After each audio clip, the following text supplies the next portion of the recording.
Welcome back, everyone. Welcome to the channel. Thanks for tuning in.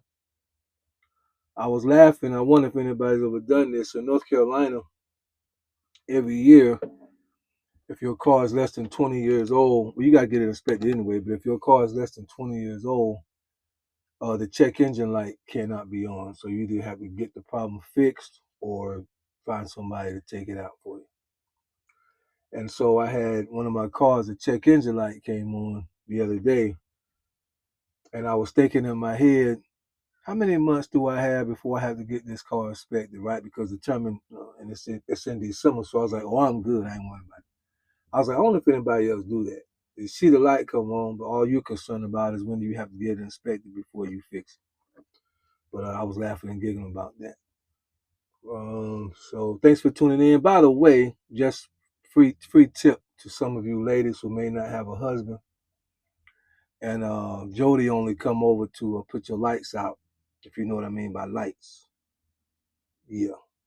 He only come over to put your lights out. He don't come over to do anything else. So you may not know this, but generally, if your check engine light come on, generally it's probably just your gas cap is not on tight enough. Generally, now it could be something else, but I'm just saying start with that. Undo the gas cap, tighten it back up, 3 clicks, and drive it about 50 miles. Don't have to be at one time.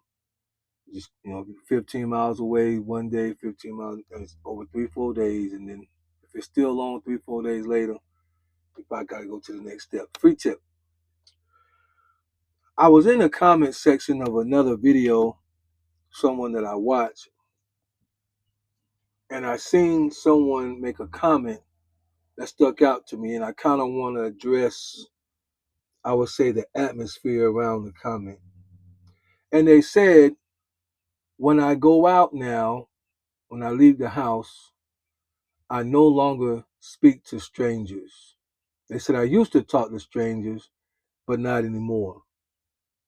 They said people are on demon time. I thought about that. For those of you that don't know what demon time means, it just pretty much means people are evil. And anything can happen evil at any time. There was a time when you could honk on your horn if somebody was at the light stalling. Those days is over with. I talked about that before in another video. There was a time you could say, hey, hey, throw your hands up. Hey, man, what you doing? Hey, lady, what's going on? You can throw your hands up now, and it's probably not going to come back down. They're going to take you out same way you threw your hands up. It's just the time we live in. People are on edge. You bump somebody in the mall, a gaming system come out that everybody want, all the flow, everybody's compact, end up in the store, things going to get out of hand. People are on demon time. So I was thinking about that.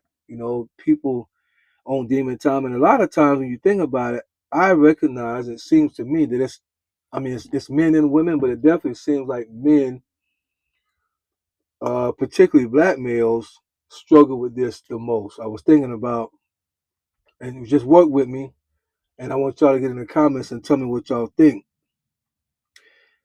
In the black culture, and I guess but definitely in the black culture, growing up, you'll hear guys make this statement like, you think you hard, I want to be hard. You think you hard, you think you tough, you think you this, you think you that. And we're raised through society, even if nobody tell us that you're not supposed to ever really cry or show emotion. I don't nobody say anything when you show anger, but they definitely don't want you showing what will be considered a soft emotion, like crying. That would be considered feminine. So if you grow up in our communities, it's okay to show anger. It's okay to get down, fight, whatever you got to do, but don't be crying. And for God's sakes, don't cry around your woman, right? That's what they say. Do not cry around your woman. She's gonna think you weak. She's gonna think you soft. I think there is some truth to some of that. But I want to say this. Think about this. Walk with me, if you would. If you go back 50 years and there's a man that has a son, the son is young, and the man himself is, let's say, in the game, in the streets. He's running the cane. He's a D boy. He's doing it, or he's just a thug in the streets. The little boy gets to be about 7 or 8 years old. His father gets taken out by one of the ops. And there's no therapy there for the young man. In our communities, we don't really put a lot of emphasis on therapy. So there's no therapy there. Nobody's really asking this young man, how does he feel? All you know is, and the dad may not have been in the house anyway. He came to see you every once in a while, drop off a toy, a couple of dollars for the mother, and going. Maybe the mother, slipped off into the room with the dad. 45 minutes later, he come out, give you some Cracker Jacks. He's out of there. And might have been the relationship. Then you get the news one day, daddy's not coming back. What happened? And then in their own way, they have to explain to you that he was taken out by op. In their own way, have they explain it right to a young boy. Somebody took his life tragically, dad won't be back. And again, there is no therapy provided here. There is no, counselor. There is no sessions. There is no who has the money for that? Who has the time for that? Who has the insurance for that? Right? I'm just y'all work with me. See, I'm going somewhere. So this young boy, and as they say in the inner cities of Chicago, this young boy now becomes a teenager. His feelings have never been dealt with because nobody cared. And for him to be able to survive, he had to say to himself, nobody cares about me, so I will care about nobody. See what's going on here? Because a lot of times when we think of the street life, we just think, men are tough because they no, men are tough in those situations because they have received a lot of pain, especially in the street life. And probably before they even became a teenager, they experienced a lot of death. A lot of people was taken away from them. Maybe the father was never in the picture anyway, even if he was still alive. Maybe he was never in the picture. And you have pain. And to deal with that pain, you become hardened. The way that you was born as just a human being, as a baby, as a child, there were some emotions that were supposed to be able to be there. But because of the pain, you no longer can tap into the pain because that's a sign of weakness. And no, you don't want to be weak, and I can't be seen as weak. So you truly become hardened. That individual can become hardened. They join the street life, they join the gangs or whatnot. They become, hardened. Then, while they and others like them are actually the real deal hardened, then you have the perpetrators who are watching this, because even in hip hop, Hollywood, movies, television, they're showing the hardness and they're not showing how the person became that way. You just see that this tough, this tough, nobody can mess with me.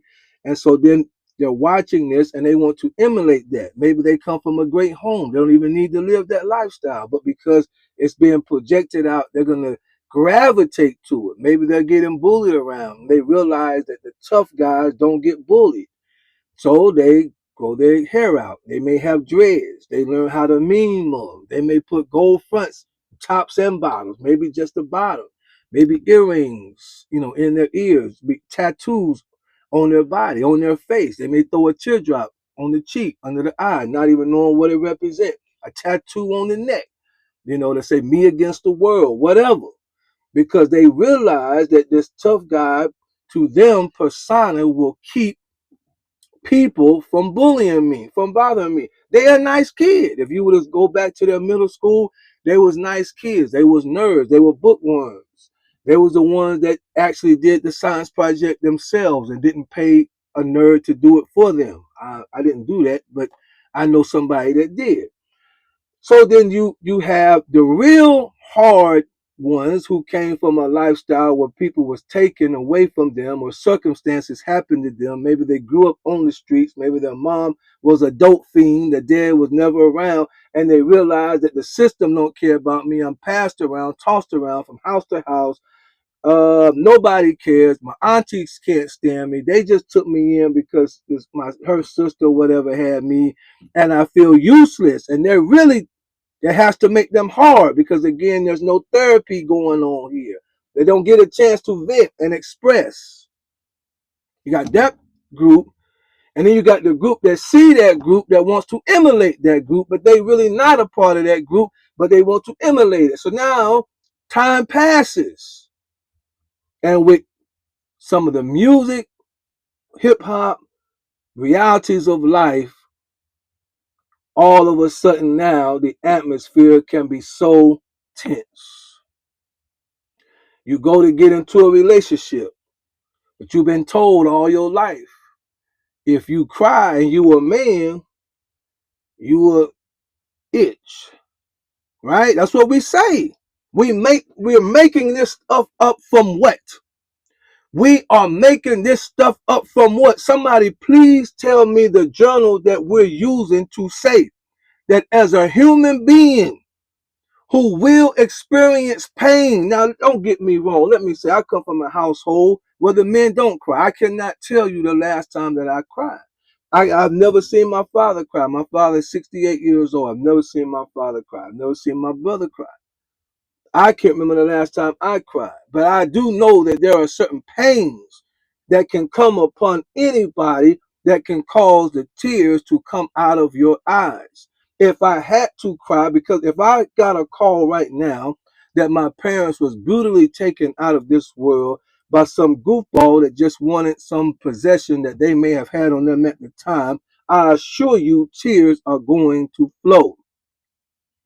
I assure you, if I got a call that something happened to my daughter on campus somewhere as by some knucklehead in a fraternity trying to move in his system, I assure you there are going to be tears of hurt and pain towards my daughter. I wish I could have been there to help you, to spare you this. It's going to hurt. But in our community, sometimes we project that you cannot cry for no reason. You have to be a man. Men, listen to me. Don't pay attention to everything that you see, read, and hear. You are a human being first. Now, I will say, if you are a man, we don't have time for whining.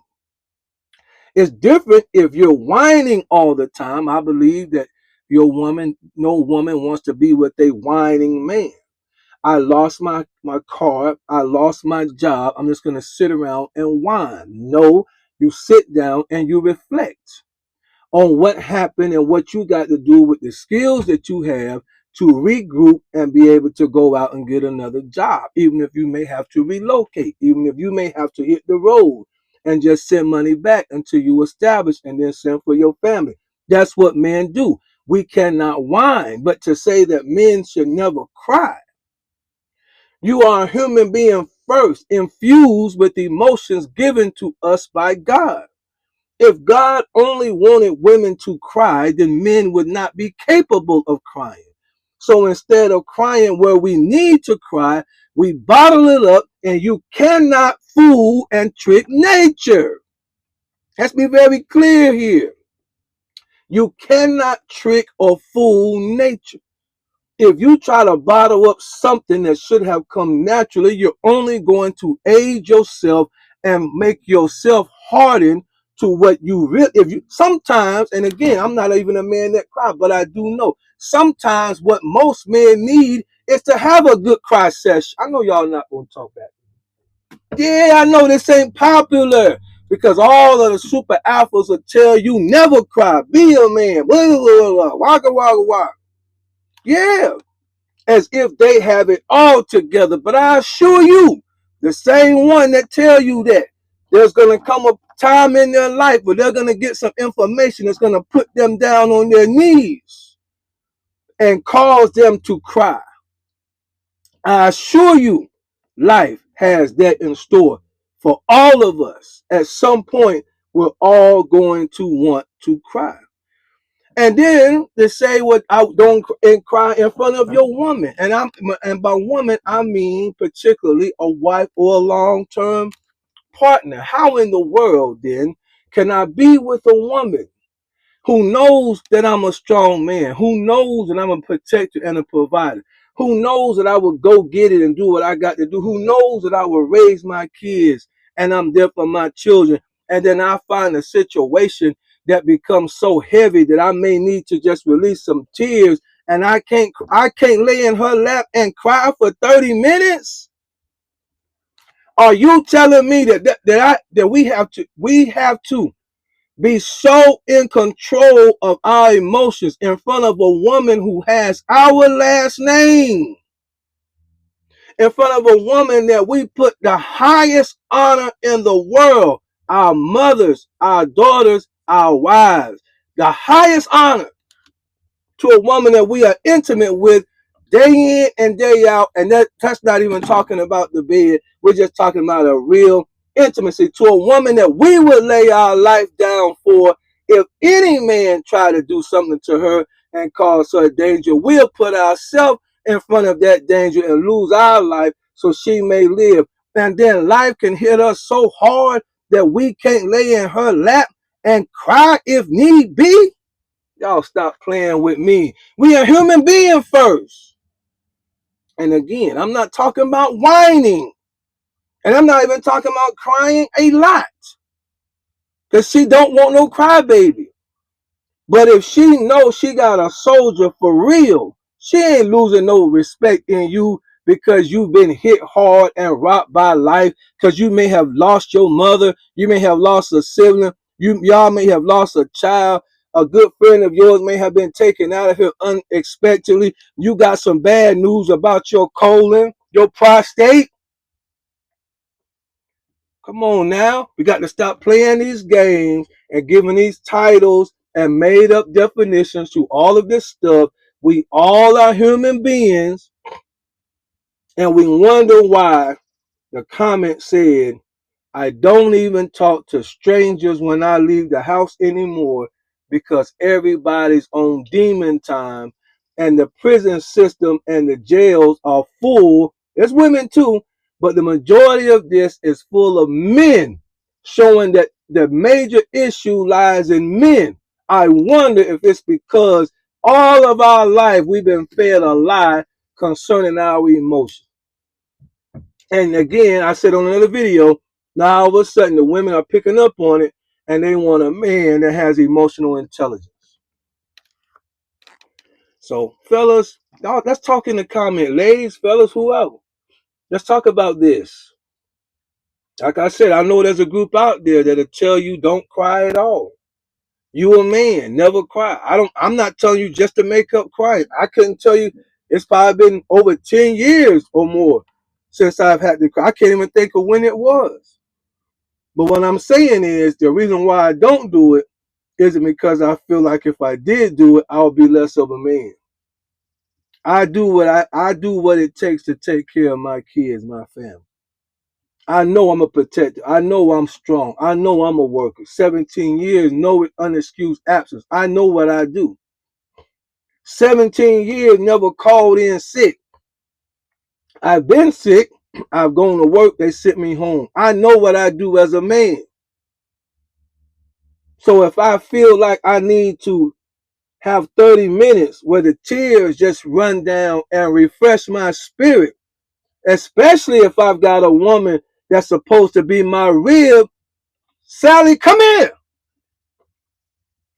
Put on a little skirt so I can lay in your lap and just hold your leg and just cry for just a little while you massage the back of my neck and let me know that it's going to be okay because I've always been a real man and she believes in me, and I'm going to get up from that session, dry my eyes, kiss her on her forehead, tell her thank you for being there for me, and going to handle whatever the situation is. Y'all got it? Good.